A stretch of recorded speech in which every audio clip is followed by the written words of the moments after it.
Olá, gente. Bom dia, boa tarde, boa noite. Nós vamos começar agora a unidade 3 e o primeiro tema da unidade 3 é a urbanização, que nós vamos ver agora. A unidade 3 tem como tema Brasil, integração do território. E aí vai ser explicado para vocês o próprio tema, próprio nome, título da unidade 3 eu vou explicar para vocês o porquê, né? Integração do território brasileiro, integrar, conectar. Isso tem tudo a ver com os temas que nós vamos ver agora na unidade 3, que vai ser explicado para vocês. Eu espero que as videoaulas ajudem. Vamos lá. Para a gente poder iniciar, eu sempre trago para vocês o que está no início do capítulo, né? Uma introdução do capítulo. Dessa vez foi trazida uma imagem para vocês, algumas perguntas, e antes disso é melhor ver mesmo qual é o objetivo do que vocês estão estudando. É importante vocês sempre terem isso em mente. Vocês estudam para aprender determinada coisa. Por isso que no início dos capítulos sempre vem ali objetivos que nós queremos alcançar com as aulas, que nós queremos alcançar estudando esses temas, né? Então, primeiramente, o objetivo dessas minhas aulas é que vocês saiam daqui dessas aulas compreendendo as principais causas e consequências da urbanização no Brasil, como se deu a urbanização, o que é urbanização, o que é espaço urbano. Reconhecer características da industrialização brasileira ao longo do tempo. Então, perceber e compreender características da indústria do Brasil e ao longo do tempo, porque ela teve todo um processo histórico para ser do jeito que ela é hoje. Caracterizar aspectos econômicos, sociais e ambientais do espaço rural do Brasil. Ou seja, reconhecer as características do que define o espaço rural, avaliar a importância dos meios de transporte e comunicação para a integração do território brasileiro. E esse último objetivo é o que norteia a gente, na verdade, no próprio título que eu falei ainda agora da unidade. Integração do território brasileiro, conexões do território brasileiro. Nós temos aí os meios de transporte e comunicação serão essa conexão, essa integração ocorrerá por meio do meio de transporte e comunicação. Mas vamos começar aqui observando essa imagem, analisando essa imagem. Nessa imagem vocês vão perceber talvez não notassem de cara, mas eu vou explicar para vocês que nós temos aí elementos da indústria, aqui mais na parte da frente da foto, primeiro plano. No fundo, no plano de fundo da foto, você vai ter dois espaços. Do lado esquerdo você tem ali moradias, aparentemente é uma cidade, então é um espaço urbano, e do lado direito você tem ali uma área verde que caracteriza muito o espaço rural. Então você tem aqui um espaço industrial, um espaço urbano e um espaço rural. Então, primeiro, no município que você vive, tem características semelhantes a representadas na foto? Pensem aí no município de São Luís, ou se vocês moram em outro município daqui da Grande São Luís, da metrópole de São Luís, se vocês conseguem perceber aí esses elementos que definem uma indústria, elementos urbanos, elementos rurais. 2. Qual elemento da imagem conecta os espaços urbanos e rural? Eu vou explicar para vocês, eu vou dizer, na verdade, talvez não esteja tão perceptível assim, mas existem ruas, rodovias, estradas que conectam esses espaços. Então, vocês com certeza já experimentaram isso também, de sair de São Luís ou não, né? Mas se um dia vocês experimentarem sair de São Luís, vocês vão sair por meio das estradas. Elas são extremamente importantes para conectar esses espaços urbano, rural e industrial. Às vezes, até mesmo dentro da cidade, existe espaço rural dentro de São Luís. Sem sair de São Luís, vocês têm um espaço rural. Por exemplo, eu moro aqui no Itaquibacanga, daqui do meu bairro, existe uma área que é industrial, que é a área da Vale, então eu já fui muitas vezes nessa área.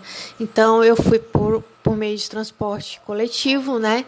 Então peguei uma rodovia, que inclusive é a BR, uma estrada, uma rodovia, e cheguei lá, entendeu? Eu consegui me conectar espacialmente com esses dois espaços. 3, de acordo com seus conhecimentos, você acha que o Brasil é predominantemente urbano ou rural? E aí, o que vocês acham? E como vocês chegaram nessa conclusão, que nós vamos responder isso ao longo do capítulo, do tema. Eu sempre começo com essa pergunta, né? Uma pergunta norteadora do capítulo.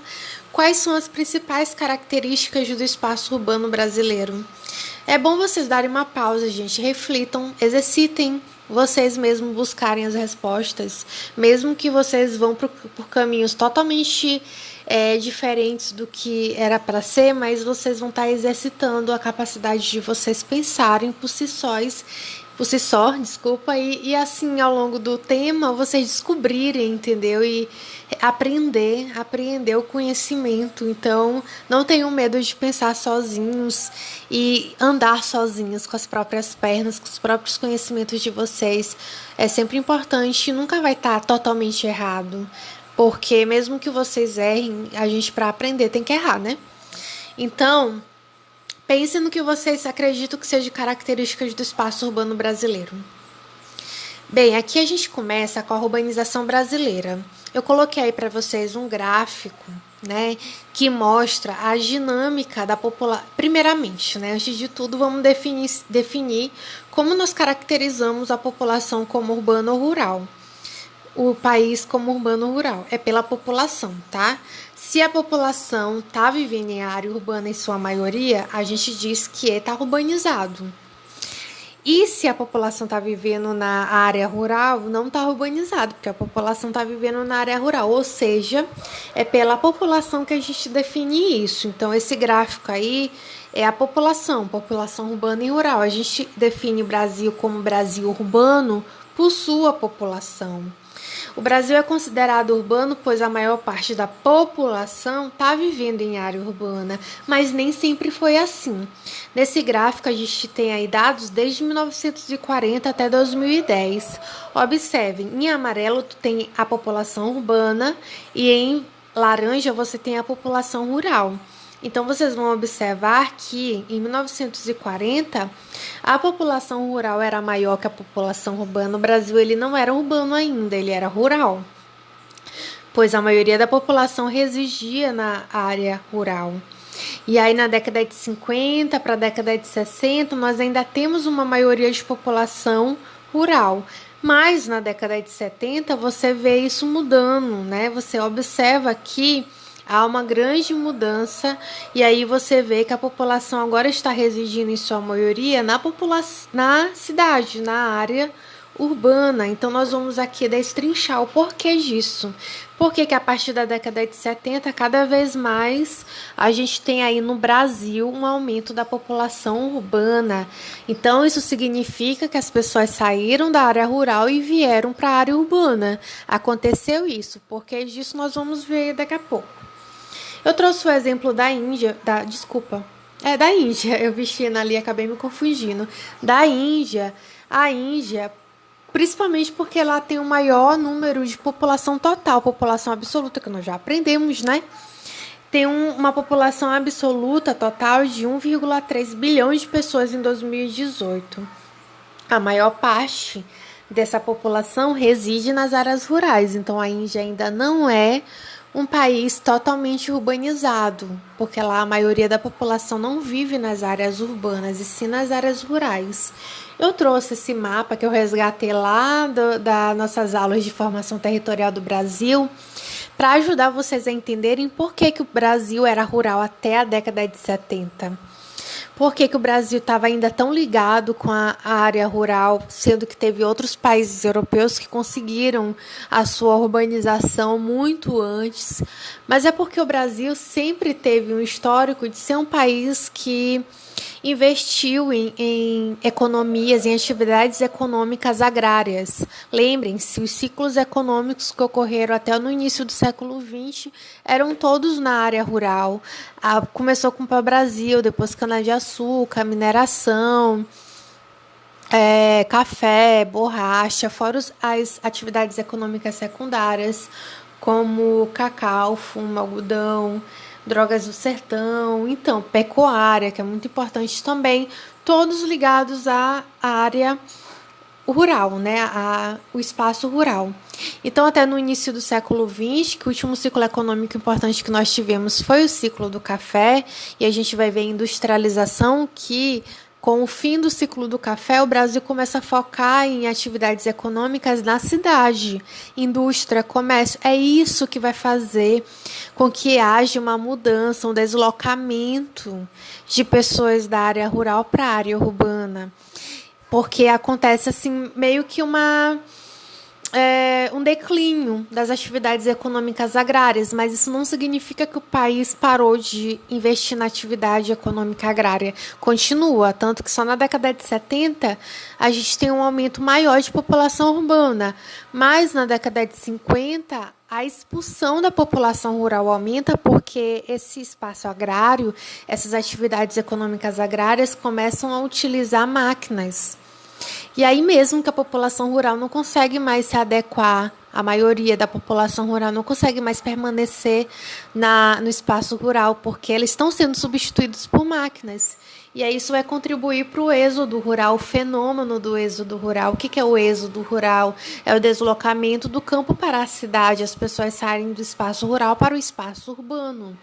E aí isso se dá ao longo do século XX, gradativamente, primeiramente com o declínio do ciclo do café e a industrialização nas cidades, e aí, posteriormente, a substituição no campo das pessoas pelas máquinas. Tudo isso gradativamente vai expulsando as pessoas do campo para a cidade começa a se tornar mais atrativa.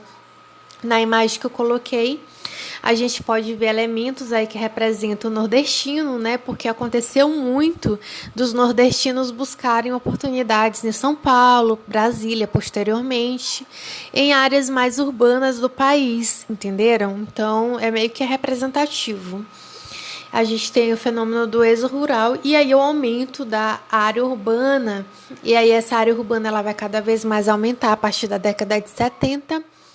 E nós vamos ter aí uma formação de uma rede urbana. Primeiramente, é importante caracterizar uma rede urbana. A rede urbana ela é caracterizada pelo comércio, por alguns elementos. Comércio, atividades industriais, serviços. Então, essa cidade ela vai ter essas características, esses elementos, só que algumas cidades vão ter uma intensificação mais desses elementos e outras cidades vão ter isso menos intensificado. Então, eu até dou o exemplo para vocês de São Luís e São Paulo. São Luís tem um comércio, indústria e serviço menos intenso do que São Paulo. São Paulo tem essas características mais intensificado. Então, a gente acaba vendo que a rede urbana, ela vai, com essas características, comércio, atividade industrial e serviço, ela vai contribuir muito para que uma cidade seja mais influente que a outra. A rede urbana ela tem a ver com a influência. Então, nesse mapinha que eu coloquei para vocês eu não encontrei aqui da nossa área, né? Mas eu trouxe aqui de Fortaleza porque está bem mais evidente isso. A gente percebe que Fortaleza, que é uma cidade, ela tem esses serviços aqui que eu coloquei para vocês, serviço, indústria, comércio, muito mais influente. Olha como, eu vou pegar aqui o pincel. Olha como Fortaleza se conecta, ela consegue se conectar de uma maneira muito mais abrangente com outros locais. Então, ela está no topo dessa influência, ela influencia mais do que essas outras cidades aí secundárias.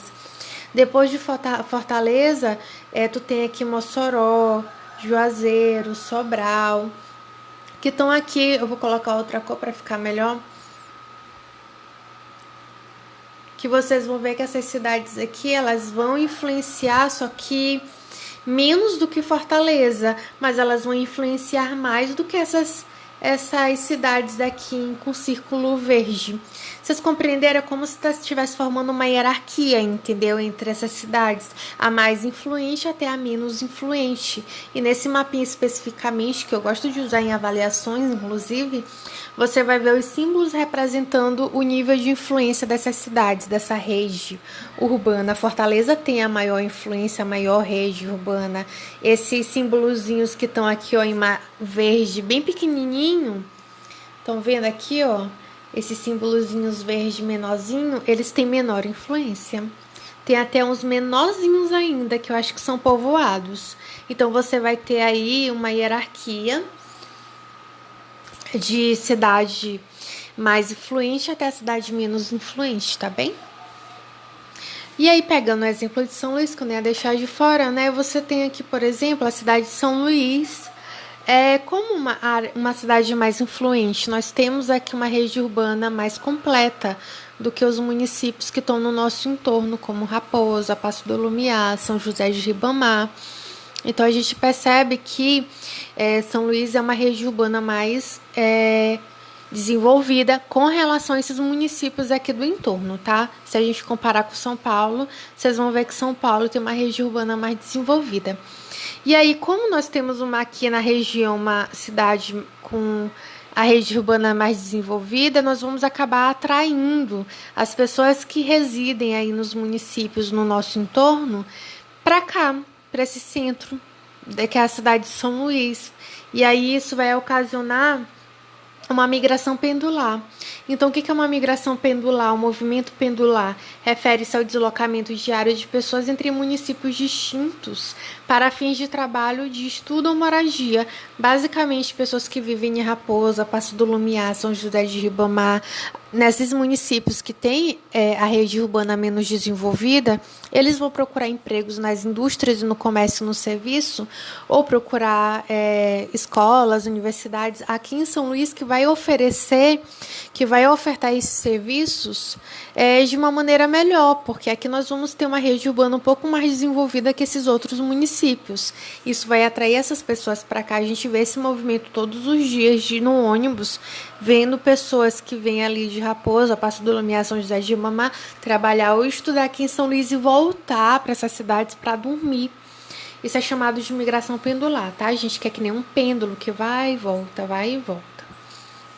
E aí, como eu disse para vocês, como nós vamos ter cidades mais influentes e cidades menos influentes, nós vamos ter uma hierarquia urbana. Então, vocês vão observar nesse mapinha que eu coloquei aí que... Vamos começar pela pergunta que tem do lado. Quais são as cidades com maior influência nacional? Aqui na legenda, sempre explicando para vocês, né, gente, que a gente tem que ler a legenda do mapa. Então, aqui na legenda, vocês vão ver que a cidade que tem maior influência é a grande metrópole nacional, depois vem a metrópole nacional, depois a metrópole, a capital regional A, a capital regional B, C, e assim por diante, até chegar no centro de zona B, que é tipo a cidade com menos influência. Essa aqui é uma interpretação para esse mapa. A gente vai ver que tem outras interpretações, outros nomes para definir uma cidade mais influente, cidade menos influente. Mas aqui nesse mapa, eles estão utilizando essa nomenclatura para definir essas cidades. E a mais influente é a grande metrópole nacional, que está ali em São Paulo, reinando plena sozinha, né, como maior grande metrópole nacional. O que diferencia São Paulo de, por exemplo, Rio de Janeiro e Brasília, que é metrópole nacional? Rio de Janeiro e Brasília não influenciam em escala global, São Paulo sim. São Paulo influencia em escala global, influencia outras cidades do mundo. Agora, Rio de Janeiro e Brasília influenciam em escala nacional. Brasília influencia todo o país, assim como Rio de Janeiro. Aí depois você tem a metrópole. Percebo que em 2007, esse mapa de 2007, São Luís ainda não era considerado uma metrópole. Era considerado uma capital regional A. Tá bem? É uma capital regional. Hoje em dia, a gente já tem aí uma definição de São Luís como metrópole, tá bem? Só para vocês terem uma noção que São Luís, assim, em relação a outra, como, por exemplo, Belém e Fortaleza, que são as capitais vizinhas, São Luís é menos influente, entendeu? Do que Belém e Fortaleza, ou Manaus, ou Recife e Salvador. Então, a nossa capital é menos influente, tá? Essa daqui é uma classificação, como eu disse para vocês, mas aqui nós temos outras classificações para explicar para vocês a hierarquia. Eu trouxe dois esquemas para vocês, o esquema clássico e o esquema atual. E aí eu vou explicar para vocês. Ó, o esquema clássico, ele é como se fosse uma hierarquia antiga. essa hierarquia ela ocorria antes do desenvolvimento dos meios de comunicação, porque como os meios de comunicação e transporte não eram muito desenvolvidos, nós tínhamos aí uma hierarquia linear. Olha quem está lá embaixo, a vila. A vila, ela não conseguiria se conectar com a metrópole nacional porque os meios de comunicação eram limitados. Então, para ela poder se conectar com a metrópole nacional, era mais fácil ela se conectar com a cidade local com o centro regional com a metrópole regional com a metrópole nacional. Qual é a diferença do esquema clássico para o esquema atual? O desenvolvimento dos meios de comunicação e o meio de transporte. Se tiver internet nessa vila, ela pode ir e se comunicar com a metrópole nacional ou com a metrópole regional diretamente. Porque os meios de comunicação eles vão permitir isso. A internet, os meios de transporte. Ali quem está numa cidade local, graças aos meios de transporte, pela internet eles podem pedir um determinado produto, fazer trocas comerciais com uma metrópole nacional e esse produto chegar, entendeu? Nessa cidade local, ela não precisa mais passar por todo aquele caminho que tem no esquema clássico. Agora tu pode interagir diretamente com a metrópole nacional e outras áreas urbanas, sem passar por esse processo linear que está no esquema clássico. Eu espero que vocês tenham compreendido. É como se o desenvolvimento da internet e dos meios de transporte permitissem aí que essa rede urbana se conectasse sem barreiras, entendeu? Mas a hierarquia permanece, viu, gente? Hierarquia que eu digo, cidade mais influente, cidade menos influente. E aí nós temos as regiões metropolitanas. A metrópole, o que é uma metrópole? Definição de metrópole. É a união entre 2 ou mais municípios. Essa união ela acontece como? É importante entender isso.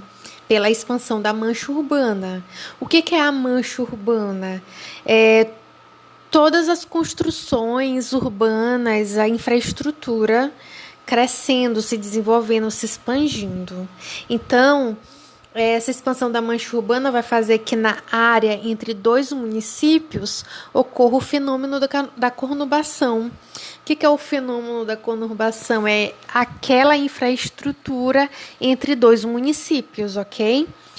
Vai ficar melhor explicado depois, vamos focar aqui no mapa. Olha só, aqui nós temos o Brasil, né? E nós temos as regiões metropolitanas. Percebam que nós temos aí um aumento bem grande. Antigamente não tinha tantas regiões metropolitanas. A gente viu que em 2007 São Luís não era nem considerado metrópole. Então, a região metropolitana é a conexão de vários municípios, tá? Aqui vai ficar melhor de vocês entenderem. Olha só, antes,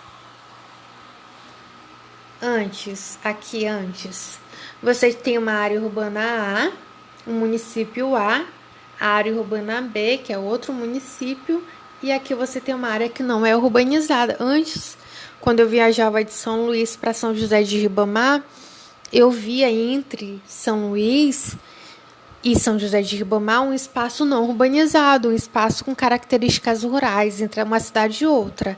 Mas hoje, quando a gente vai para São José de Ribamar, não tem mais essa área não urbanizada, porque olha só, depois, com o crescimento urbano, lembrem, o êxodo rural, as pessoas estão o tempo todo vindo para a área urbana está crescendo, não tem mais onde as pessoas ficarem, elas vão começar a ocupar essas áreas não urbanizadas, que é aqui, ó, C, aonde vai acontecer a conurbação. Então, basicamente, essa área conurbada é uma área de continuidade urbana entre esses 2 municípios, tá bem? Essa área de infraestrutura que ocorreu por conta da expansão da mancha urbana.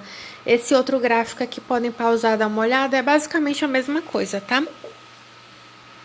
Eu espero que vocês tenham compreendido. Aqui eu peguei o exemplo de São Luís, então, ó, basicamente, aqui eram os núcleos iniciais, originais dos municípios, ó. Aqui é município de São Luís, aqui é o Raposa, Passo do Lumiar, São José de Ribamar. Inicialmente, a área urbana ficava focada nesses círculos aí em preto, né? Só que aconteceu aqui em vermelho, que vocês estão vendo essa área vermelha que eu tô riscando aqui, ela é uma expansão da mancha urbana. Essa é a mancha urbana. Percebo que a mancha urbana expandiu. E aí, entre esses municípios, essa área de transição aqui, ó, é a área conurbada. É a conurbação, que é a continuidade da área urbana entre esses municípios. E essa continuidade é de infraestrutura urbana, entenderam? A gente vai ver casa, moradia, condomínio, avenidas, iluminação pública, praças, comércio, tudo isso aí representa essa infraestrutura que eu falo que é a conurbação acontecendo entre esses municípios. Sim, aqui é só para vocês entenderem, basicamente, esse fluxo de pessoas dentro dessa metrópole, ó. Vocês vão ver que nesse primeiro mapa é onde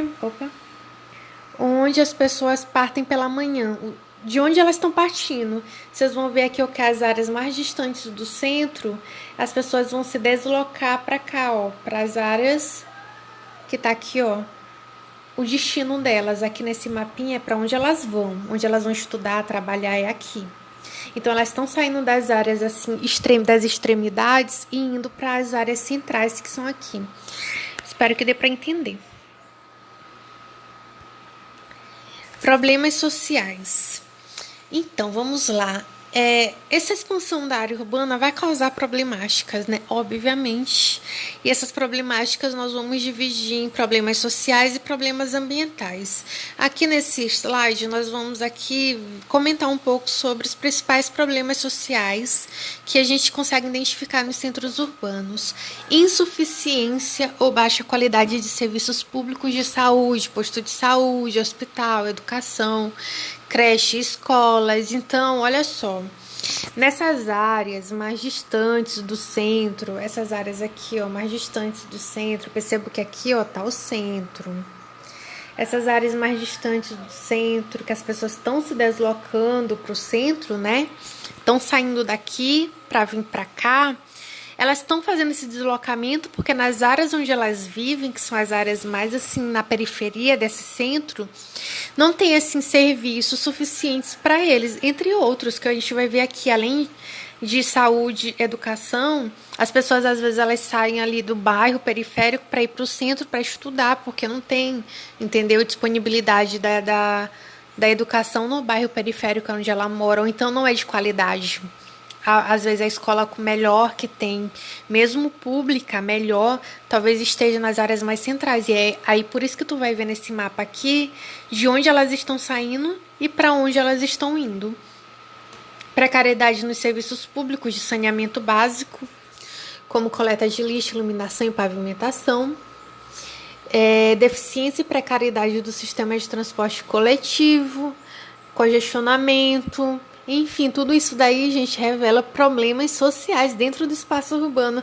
Veio tanta gente para o espaço urbano que o governo não está fazendo todos os programas sociais suficientes para que isso não ocorra, entendeu?